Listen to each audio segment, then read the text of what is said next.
Hello welcome जय हिंद प्यारे दोस्तों फॉर्मेटिव स्टडी में आपका स्वागत है। आज इस वीडियो लेक्चर में हम हिंदी के मोस्ट इंपॉर्टेंट अतिलिखित प्रश्न पढ़ेंगे। और देखिए आप लोग जो लोग एग्जाम को लेकर परेशान हैं, तो देखिए आप एग्जाम को लेकर आप टेंशन मत लीजिए। बस अपनी तैयारी पर फोकस कीजिए। परीक्षाएं देखिए जब होनी होंगी, ठीक है, उससे पहले आपके देखिए एग्जाम फॉर्म आते हैं। अभी तक एग्जाम फॉर्म नहीं आए हैं, ठीक है। तो मान के चलिए कि अभी आपकी परीक्षाएं देखिए दूर दूर तक नहीं है, ठीक है। बस आपको ध्यान रखना है अपनी पढ़ाई पर, क्योंकि जितना ज़्यादा आप रिवीजन करेंगे, क्योंकि आप लोगों ने पूरा सिलेबस तो पढ़ ही लिया होगा और आपने पूरा सिलेबस देखिए फर्स्ट सेमेस्टर का, ठीक है, पूरा किया है और प्लेलिस्ट भी बनी है। अगर आपने अभी तक पूरा सिलेबस चैप्टर वाइज़ नहीं पढ़ा है, तो जो विषय आप पढ़ना चाहते हैं, प्लेलिस्ट बनी है, आप वहाँ से जाकर पढ़ सकते हैं, ठीक है। और क्योंकि देखिए जब तक परीक्षा फॉर्म नहीं आएँगे, तब तक परीक्षाओं को लेकर आप नहीं बताया जा सकता है कि आप लोगों के पेपर कब होंगे। क्योंकि 20-25 दिन पहले आ जाते हैं एग्ज़ाम फॉर्म। यानी इसी के बाद ही होंगे जब आपके एग्ज़ाम फॉर्म भरवाए जाएँगे, उसी के 20-25 दिन बाद पेपर होंगे। ठीक है? तो आप लोग इधर-उधर के चक्कर में मत पड़िए कि परीक्षाएँ कब होंगी, बस अपना मेन फ़ोकस तैयारी पर ध्यान दीजिए। ठीक है? क्योंकि जितना ज़्यादा आप अभी मेहनत कर लेंगे, तो पेपर के टाइम आप लोगों को उतना मेहनत नहीं करनी पड़ेगी। क्योंकि एक दिन में 3-3 पेपर होंगे, तो बहुत ज़्यादा कन्फ्यूज़न हो जाती है। जो लोग पहले से तैयारी नहीं करते हैं, आगे दिक्कत बहुत होने वाली है। क्योंकि आप लोग फर्स्ट सेमेस्टर में हैं, अभी आप लोगों को इसके बारे में इतना अंदाज़ा नहीं है। हम देखिए अपना पूरा अनुभव आपको बता रहे हैं, इसीलिए हम पहले से आपको सतर्क कर रहे हैं। बस आप लोग सीरियस होकर तैयारी कीजिए, जितना हो सके सेल्फ स्टडी पर ध्यान दीजिए। ठीक है? तो चलिए क्लास को स्टार्ट करते हैं। तो देखिए पहला क्वेश्चन है, दीर्घ स्वर किसे कहते हैं? तो देखिए दीर्घ स्वर बड़ा आ, बड़ी ई, बड़ा ऊ, सी, ठीक है? ये कैसे होते हैं दीर्घ स्वर? अगला क्वेश्चन है देखिए, लुंठित तथा लोढ़ित किसे कहते हैं? ये देखिए क्वेश्चन में कुछ थोड़ा छूट गया है, तो इसको छोड़ दीजिए, ठीक है? अगली क्लास में हम आपको बता देंगे इसके बारे में। नेक्स्ट क्वेश्चन है देखिए, तीसरा देखिए, अर्ध स्वर किसे कहते हैं? तो देखिए इसके बोलने से मुख द्वार बहुत सकरा हो जाता है और हवा स्वर की भांति बीच से निकल जाती है, जैसे य व। ठीक है? अगला प्रश्न है, अक्षर समूह का दूसरा नाम लिखिए। तो देखिए अक्षर समूह का जो दूसरा नाम होता है वर्णमाला। ठीक है? इसे क्या कहते हैं? वर्णमाला। अगला प्रश्न है, हर्ष स्वर किसे कहते हैं? ऐसे स्वर जिनके उच्चारण में समय कम लगे, वे हर्ष स्वर कहलाते हैं, जैसे आ, ई, उ। अगला प्रश्न है, ऊष्म व्यंजनों की संख्या कितनी है? तो देखिए ऊष्म व्यंजन की संख्या 4 है। ठीक है? देखिए ऊष्म व्यंजन कौन से होते हैं? तो देखिए सा, शा और ये वाला सा, यानी तीनों सा और हा। ठीक है? ये होते हैं ऊष्म व्यंजन। अगला प्रश्न है, देवनागरी लिपि की क्या विशेषता है? तो देखिए देवनागरी लिपि सुंदर तथा स्पष्ट है। हमारा मूल साहित्य इसी लिपि में संरक्षित है। इसकी सबसे बड़ी विशेषता यह है कि जो बोला जाता है वही लिखा जाता है। अगला प्रश्न है, भावों तथा विचारों के आदान प्रदान कौन सा माध्यम है? यानी भावों और विचारों का आदान प्रदान किस प्रकार किया जाता है? तो भाषा के माध्यम से भावों तथा विचारों को व्यक्त किया जाता है या आदान प्रदान किया जाता है। अगला प्रश्न है कि मनोभावों को बोलकर प्रकट करने का कौन-सा माध्यम है? ठीक है? तो मनोभावों को बोलकर प्रकट करने का माध्यम मौखिक भाषा है। ठीक है? अगला प्रश्न है, पढ़कर व लिखकर विचारों का आदान-प्रदान किसके द्वारा किया जाता है? तो देखिए लिखित भाषा के द्वारा। ठीक है? अगला प्रश्न है, ग्रंथ के बचे हुए अंश जो प्रायः अंत में जोड़े जाते हैं, वाक्यांश के लिए एक शब्द लिखें। तो इसे हम कहते हैं परिशिष्ट। ठीक है? भाषा की 4 दक्षताएँ बताइए। तो भाषा की 4 दक्षताएँ या 4 कौशल, तो देखिए पढ़ना, लिखना, बोलना तथा सुनना। अगला प्रश्न है, भाषा के कितने रूप हैं? तो भाषा के लिखित व मौखिक 2 रूप हैं। ठीक है? मुख्य रूप से भाषा के कितने रूप हैं? 2। एक होता है मौखिक और एक है लिखित।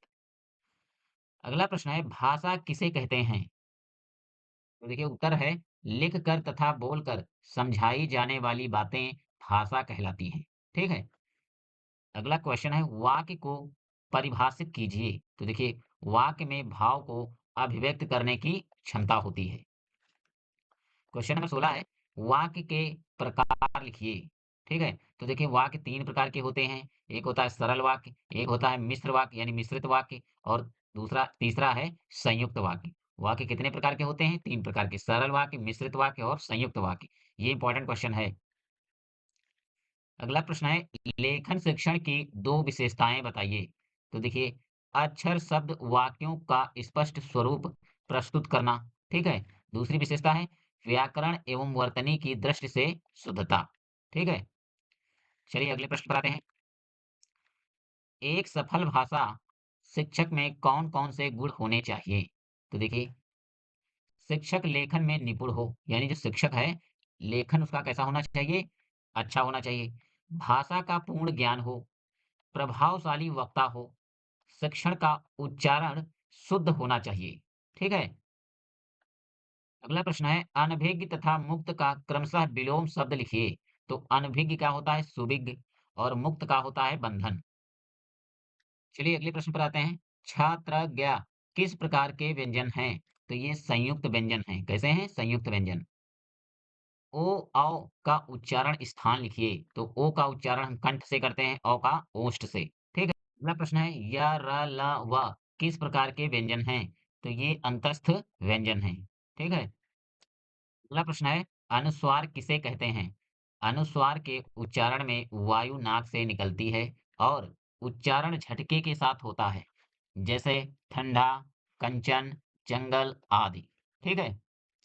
अगला प्रश्न है लिपि किसे कहते हैं? तो भाषा को लिखने की विधि को लिपि कहते हैं। ठीक है।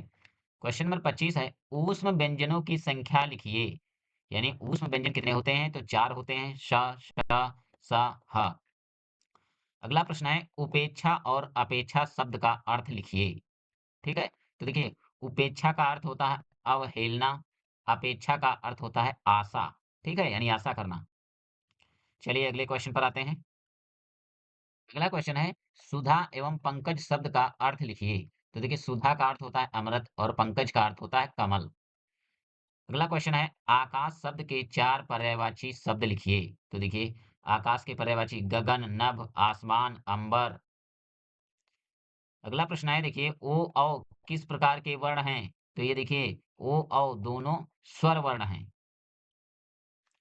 ऊष्म व्यंजन ये देखिए क्वेश्चन कई बार रिपीट हुआ है। ठीक है। अगला प्रश्न है संधि एवं संयोग शब्दों का विलोम लिखिए। तो देखिए संधि का विलोम होता है विच्छेद और संयोग का विलोम होता है वियोग। चलिए अगले प्रश्न पर आते हैं। नेक्स्ट क्वेश्चन है अभिव्यक्ति के साधनों के नाम लिखिए।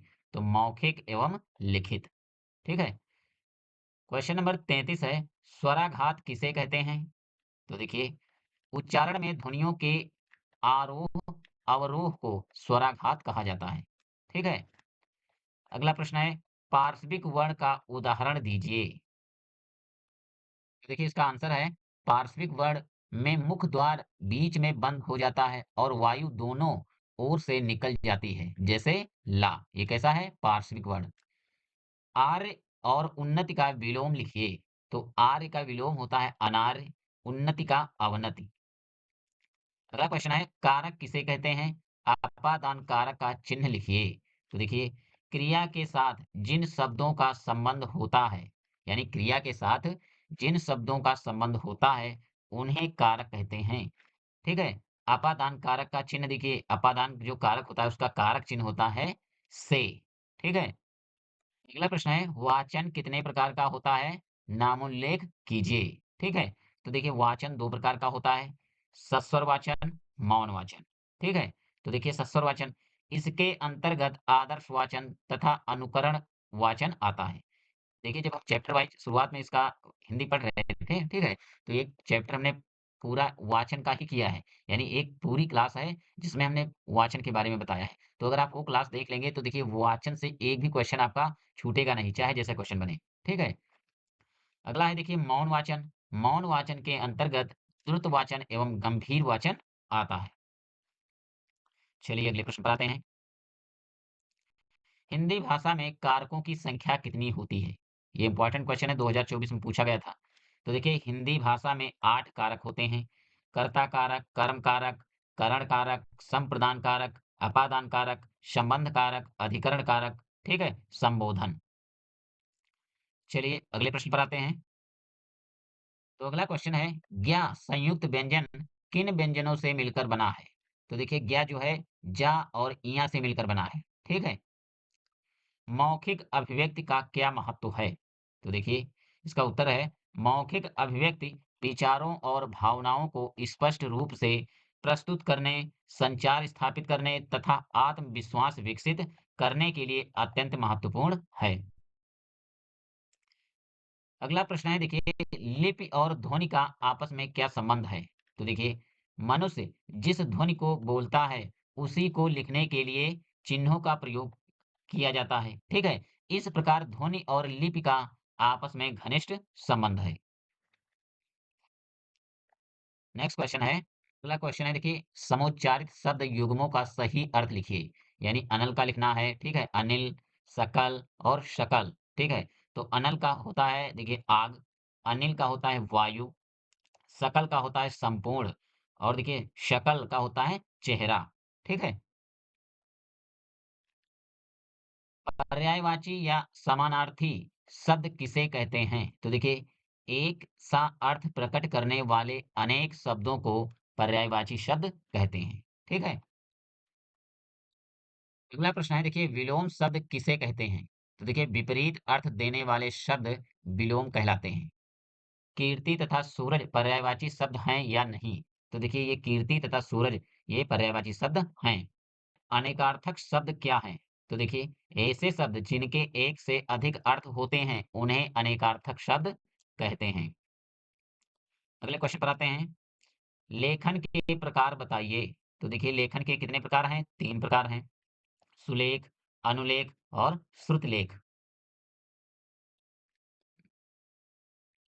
वाक्य किसे कहते हैं? तो देखिए, मनुष्य के विचारों की पूर्णतः लिखित या मौखिक रूप में प्रकट करने वाले समूह को वाक्य कहते हैं। श्रुतलेख का क्या उद्देश्य है? तो श्रुतलेख का उद्देश्य विद्यार्थियों की श्रवण शक्ति, ध्यान, शुद्ध लेखन तथा वर्तनी की शुद्धता का विकास करना। लास्ट क्वेश्चन है देखिए, पठन कौशल क्यों आवश्यक हैं? तो देखिए, पठन कौशल ज्ञानवर्धक, भाषागत विकास और समझने की क्षमता बढ़ाने के लिए आवश्यक है। ठीक है? तो देखिए आज की क्लास में हमने टोटल 50 प्रश्न सॉल्व किए और इससे पहले भी हमने 20 प्रश्न किए थे। तो ये सारे प्रश्न जो थे अतिलिखित प्रश्न थे। ये सारे क्वेश्चन आपको तैयार कर लेना है। इसके बाहर आपको पढ़ने की ज़रूरत नहीं पड़ेगी। ठीक है? इसी में से क्वेश्चन पूछे जाएँगे। तो आज की क्लास को हम यहीं पे विराम देते हैं और मिलते हैं नेक्स्ट क्लास में। तब तक के लिए जय हिंद।